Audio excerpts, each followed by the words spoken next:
Vous avez forcément déjà vu au moins une fois sur internet ou dans des super magazines des listes d'aliments à consommer pour éliminer du gras. Les 10 aliments qui brûlent le gras, les 15 super aliments minceurs, etc.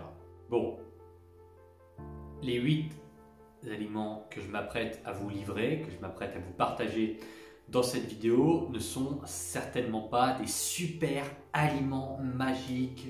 Non. Ils n'ont à vrai dire absolument rien de miraculeux et il est même fort probable que vous en consommiez de temps en temps. Ce ne sont même pas des aliments brûle-graisse, c'est juste une petite liste d'aliments qui peuvent réellement faciliter votre perte de poids. Alors vient d'abord la question du comment et pourquoi certains aliments peuvent faciliter la perte de poids.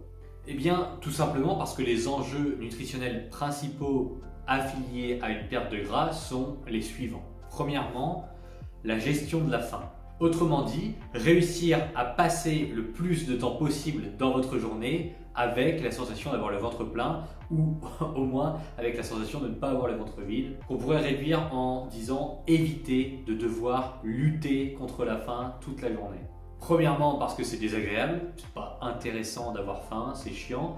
Et deuxièmement parce que ça vous expose à consommer plus de calories que ce que vous voulez vraiment pour perdre du poids. Deuxième enjeu, c'est la baisse d'énergie, la baisse du niveau d'énergie. Un déficit calorique prolongé, ça implique que votre corps puise des calories, puise de l'énergie dans vos propres réserves corporelles, de graisse notamment, sans devoir exclusivement compter sur l'alimentation.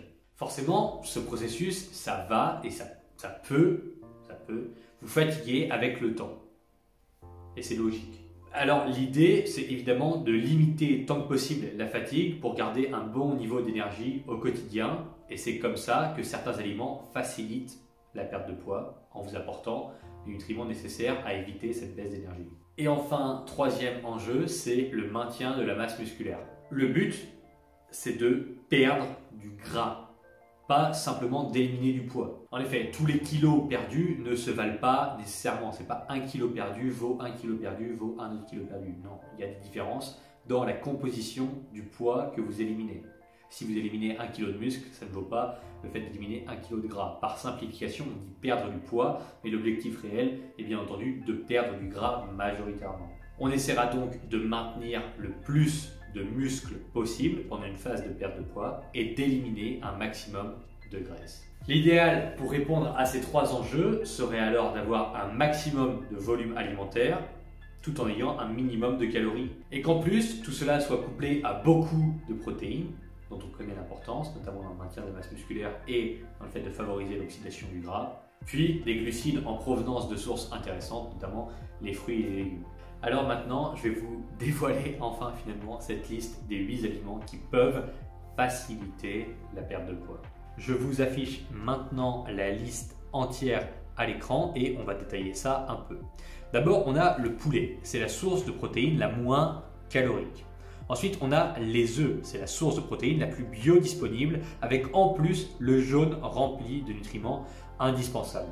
Nous avons également le cottage cheese et le yaourt grec. C'est une façon simple d'avoir des protéines en plus dans votre journée, sans cuisson et à moindre frais caloriques.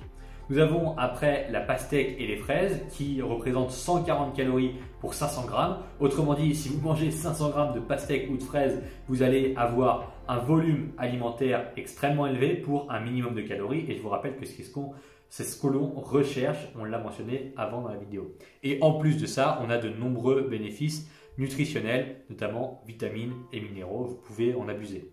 Enfin, il y a l'idée de manger une carotte crue avant chaque repas. C'est une des meilleures techniques pour abaisser les calories ingérées sans renier votre niveau de satiété. À nouveau, ça je l'ai mentionné à de nombreuses reprises ailleurs.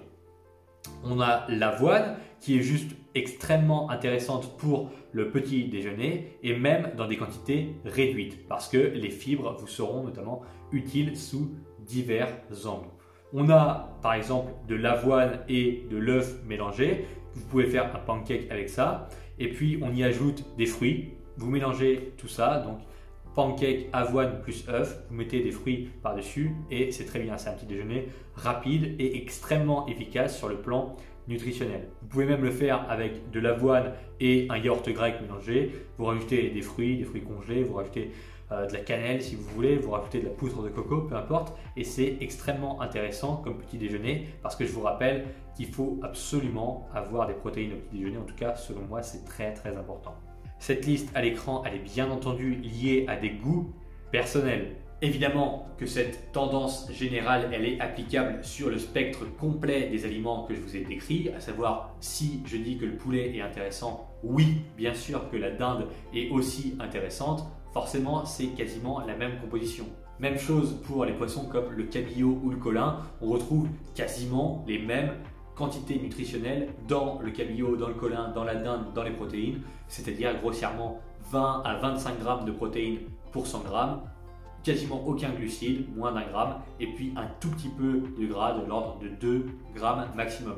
Et tout ça, ça se ressemble beaucoup, donc oui, ça s'applique aussi à la liste étendue. Quand j'ai parlé des fraises et des pastèques, ça s'applique évidemment à quasiment tous les fruits rouges, framboises, mûres, mais aussi au pamplemousse, au melon et à tous ces fruits qui sont globalement très peu caloriques et qui prennent beaucoup de volume dans l'espace. Je n'ai pas menti, ça n'est pas une liste magique pour perdre du poids, mais si vous faites en sorte d'avoir les aliments qui correspondent à ce spectre large en majorité dans votre quotidien, croyez-moi, votre perte de poids sera beaucoup plus facile à gérer parce que vous serez moins sujet à la faim, moins sujet à la fatigue et donc forcément quand on évolue dans un environnement comme celui-ci où on n'a pas faim constamment, où on n'est pas fatigué constamment, où on se sent bien, où on ne se sent pas frustré, évidemment en adaptant tout ça à vos goûts, eh bien les chances de réussir sans rechuter sont bien plus grandes.